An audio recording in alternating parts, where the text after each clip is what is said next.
नमस्कार छात्रों, ऑनलाइन कक्षा में आप सभी का स्वागत है।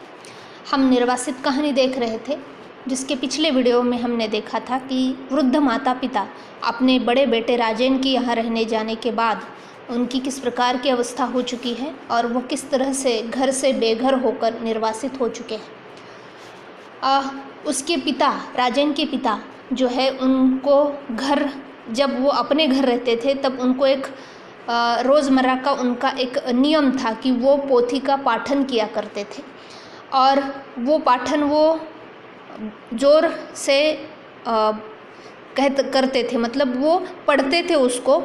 और उस प्रकार से वो जो उनकी आदत थी वो यहाँ आने के बाद उन्होंने वैसा ही पाठन करना शुरू कर दिया।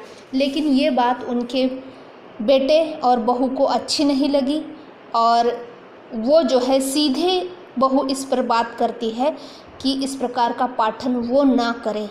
वो क्या कहती है देखिए, माँ जी ज़रा बाबूजी से कहिएगा इतनी ज़ोर से पाठ न किया करें। वहाँ घर की बात और थी, यहाँ सब ऑफिसर्स ही रहते हैं और फिर भगवान तो सब जगह है।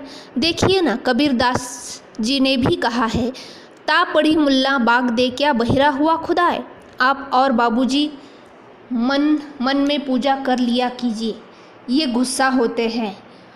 तो ये सीधी बात बहू अपनी सास को कहती है, जो कहीं ना कहीं उसको आहत करती है कि यहाँ आने के बाद रोज़मर्रा के जीवन की जो चीज़ें हैं वो भी अब यहाँ उन्हें छोड़नी पड़ेंगी और बेटे और बहू के हिसाब से रहना पड़ेगा, क्योंकि वो अब घर बार छोड़कर निर्वासित हो चुके हैं और इसलिए उन्हें अब उनके ही हिसाब से जीना है। यहाँ तक कि जब बेटे के दोस्त घर पर आते हैं तो बेटे को ये अच्छा नहीं लगता है कि उसके पिता उनके सामने बैठे रहे और इसलिए वो अपने पिता से कहता है, बाबूजी शाम को मेरे दोस्त वगैरह आते हैं ना, तो प्लीज़ आप अंदर आ जाया कीजिए। असल में उन्हें ड्रिंक्स वगैरह चाहिए होती है, स्मोक भी करना हो चाहते हैं। आप बुज़ुर्ग ठहरे, आपके सामने झिझकते हैं और जल्दी जल्दी उनके चेहरे पर आई प्रतिक्रिया देखे बिना जमुना को आवाज़ दी, कार साफ करो, फ़ौरन बाहर जाना है। माँ जी हम बाहर जा रहे हैं। जमुना बेबी को घुमाकर लौटे तो दूध दिलवा देंगी, बस खाना हम बाहर ही खाएंगे। तो ये बातें ये दर्शाती है कि माता पिता की भावनाओं और उनके दुख के बारे में बेटे बहू को कोई लेना देना नहीं। वो अपने हिसाब से अपना जीवन जी रहे हैं। वो ये नहीं देख रहे हैं कि क्या वृद्ध माता पिता यहाँ आने के उपरांत वो उनके हिसाब से जी पा रहे हैं या उनको कोई तकलीफ़ है। ये जानने की इच्छा दोनों में भी नहीं है और इसलिए उनको इच्छा हुई तो वो बाहर खाने के लिए निकल पड़े।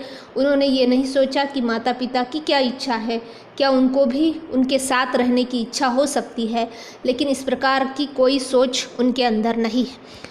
वही दूसरी तरफ माता पिता आज भी कोई भी छोटी बड़ी चीज़ खाने के लिए बनाते हैं तो वो चाहते हैं कि बहू और बेटा दोनों वो खाए और इसलिए जब माँ कहती है कि मैं खीर बना दूँगी तो पिता का कहना है खीर नहीं, जब बहू और राजेन रहे तब बनाना। मतलब वो कितना अपने बहू और बेटे की भावनाओं का ख्याल करते हैं, लेकिन बहू और बेटे उनको जो है किसी प्रकार से उनके बारे में सोचने के लिए या उनको अपने साथ की ज़रूरत है, इस प्रकार की भावना भी उनके मन में नहीं आती है। और दूसरी तरफ उनका छोटा बेटा रणधीर है, जो यहाँ पर आया हुआ है अपने भाई के पास किसी काम के खातिर।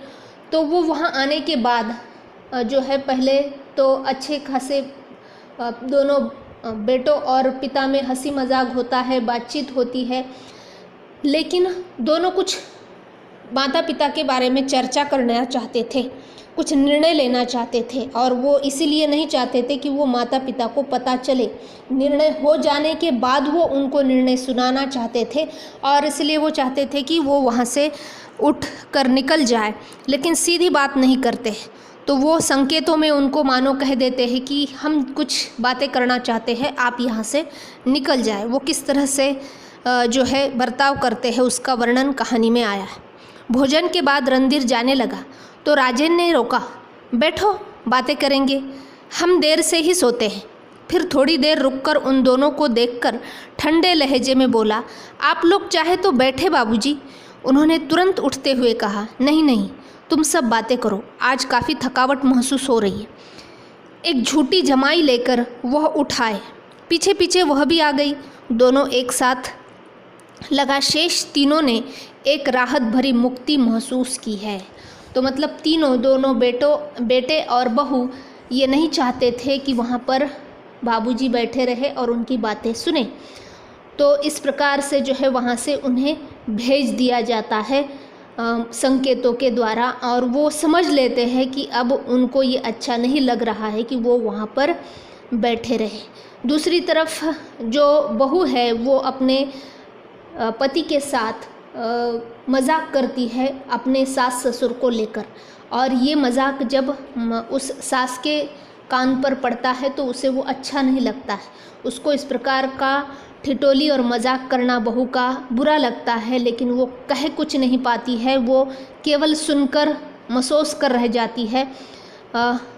जैसे ये मजाक वहाँ पर कहानी में वर्णित है। अभी देखो, now she is perfectly all right. लेकिन पिताजी को चैन कहा, जब भी मौका मिलेगा, कमज़ोरी लगती हो तो ताकत वाली दवा एक आध शीशी और ला दूँ घबराहट के लिए। वह कौन सी होम्योपैथी की दवा बताई थी डॉक्टर बनर्जी ने? माँ जी निहाल हो जाती है। फिर बोहों की कमान चढ़ाती राजन से बोली, सच तुमने अपने पिताजी से कुछ नहीं सीखा? कुछ नहीं, शैतान की बच्ची। राजन ने एक प्यार भरी चपत लगाकर मुस्कुरा पड़ा। तो इस प्रकार का मजाक वो अपने सास ससुर को लेकर अपने पति के पास करती है, और ये माँ को, मतलब उसकी सास को अच्छा नहीं लगता है, लेकिन वो बहू को ये बात बोल नहीं सकती है। उसके अंदर वो हिम्मत नहीं है, क्योंकि जैसे मानो वो वहाँ पर उसके आश्रय से रह रहे हैं उनके, और उनके खिलाफ बोलने की हिम्मत दोनों में नहीं है। अब दोनों बेटों और बहू में चर्चा हो चुके हैं। दोनों ने निर्णय ले लिया है कि माता पिता को अब अलग अलग रखेंगे। बड़े बेटे के पास माँ रहेगी, छोटे बेटे के पास पिता रहेंगे, और कुछ दिनों के बाद वही स्थिति उल्टी हो जाएगी। पिता बड़े के पास आएंगे और माँ छोटे के पास जाएगी। और इस प्रकार का विभाजन तीनों ने मिलकर तय किया था, और वो निर्णय सीधा दोनों माता पिताओं को बताया गया। और वो उनकी क्या भावनाएं हैं, उनको क्या लगता है, उनकी क्या राय है, इस प्रकार का कोई सवाल उनसे नहीं पूछा गया, बल्कि ये मानकर कि वो जो कहेंगे वो मानेंगे ही, और उनको जैसे हम संभाल रहे हैं तो उन पर हमारे उपकार है, और इससे आगे उनकी कोई अपेक्षा नहीं होगी, ये मानकर मानो उनको निर्णय सुना दिया जाता है। तो वो किस प्रकार से दोनों आहत होते हैं, किस प्रकार से दोनों दुखी होते हैं कि वस्तु की तरह उनको बांटा जा रहा है, उसका चित्रण कहानी में इस प्रकार से आया है। सुनो, मैं जा रहा हूँ छोटे के साथ। कठोर संयम से उन्होंने आवेगों की रास खींच ली।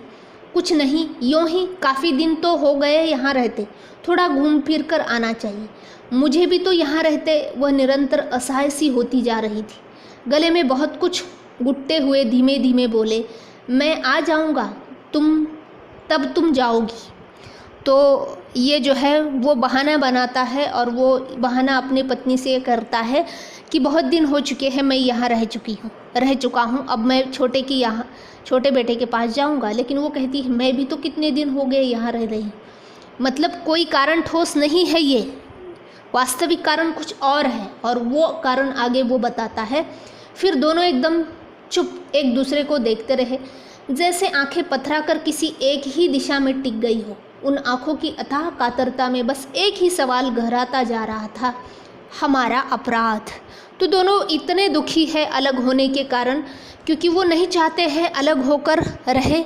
बुढ़ापे की अवस्था है, दोनों एक साथ रहना चाहते हैं, एक दूसरे का सहारा बनना चाहते हैं, लेकिन उनकी इस भावना को ना बेटे समझते हैं ना बहू समझती है, और वो अपने हिसाब से उन दोनों को अलग करना चाहते हैं। और उनका हिसाब क्या था उन दोनों को अलग करने का, ये कहानी में आया है। पहले वह भी संभले, अब जब दो बेटे हैं तो एक ही दोनों का खर्च उठाए, ठीक नहीं लगता ना, है कि नहीं? ठीक ही सोचा दोनों ने।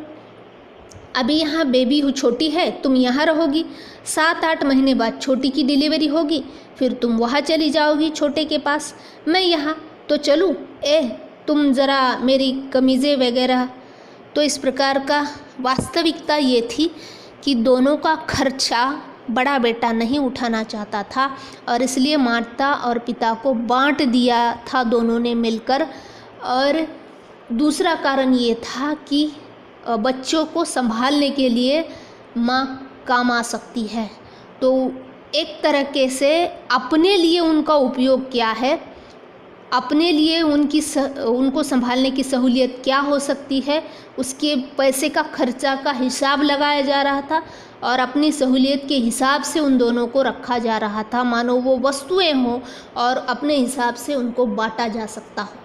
लेकिन इसमें उनकी भावनाओं को कोई समझ नहीं पा रहा है, ना उनके बारे में सोच पा रहा है, ना ही उनको पूछा जा रहा है कि आपकी इस प्रकार से रहने की इच्छा है या नहीं, बल्कि ये निर्णय उनको सुना दिया जाता है और इसलिए अंदर ही अंदर दोनों घुटते हैं कि हमारा क्या अपराध था जिसकी इतनी बड़ी सज़ा उनको मिल रही है। क्योंकि केवल और केवल एक ही भूल उन्होंने की थी कि अपना घर छोड़कर वो अपने बेटे के यहाँ रहने आ गए थे, जिसका नतीजा ये था कि उनको बहू और बेटे के हिसाब से जीना पड़ रहा था। वो जैसा कहेंगे वैसा जीना अब उनकी विवशता थी और उनके निर्णयों का विरोध करने की ताकत उन माता पिता में नहीं थी।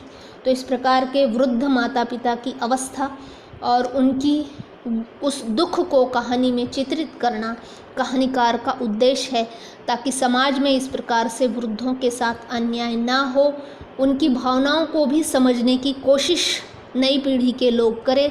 ये कहानीकार का इस कहानी के माध्यम से बताना मुख्य उद्देश्य है। तो इस प्रकार से इन 2 बेटे, एक बहू और माता पिता, इन 5 पात्रों के माध्यम से ये कहानी जो है वृद्धों की समस्या को लेकर, उनके दुख को लेकर लिखी गई कहानी है, जिसको हमने निर्वासित कहानी के रूप में जिसका हमने अध्ययन किया। धन्यवाद।